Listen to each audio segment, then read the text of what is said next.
بچه ای سرگردان تاجیک، نوروز میرسد در بزم وطن، آی بیا جای تو خالیست، در بزم وطن آی بیا جای تو خالیست. آی مهاجر بچه ای سرگردان تاجیک، نوروز میرسد در بزم وطن، آی بیا جای تو خالیست، در بزم وطن آی بیا جای تو خالیست.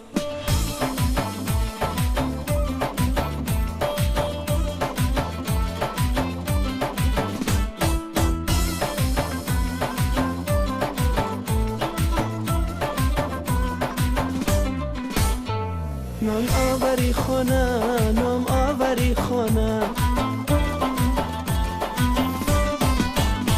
با رنج و غمی تو، با بیلای دست و قدی خم زده ای تو، در بزم وطن چرخ زند شیر و ترانه،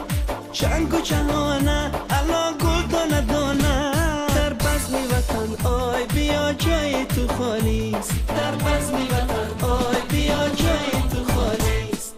آی مهاجر بچه ای سرگردان تاجیک، نوروز میرسد در بزم وطن، آی بیا جای تو خالیست، در بزم وطن آی بیا جای تو خالیست.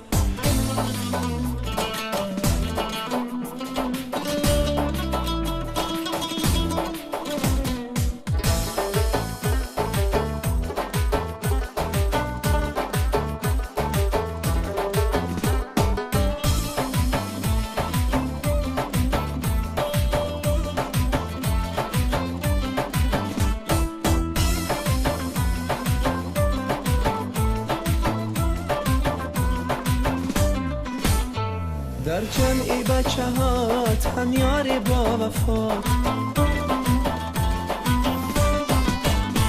در خانی پدر دیده ای مادر نمیشینی، چشما بره چار شده مردی زرفشان، نام آوری خطلان نام داری بدخشان، در بزم وطن آی بیا جای تو خالیست، در بزم وطن آی بیا جای تو خالیست.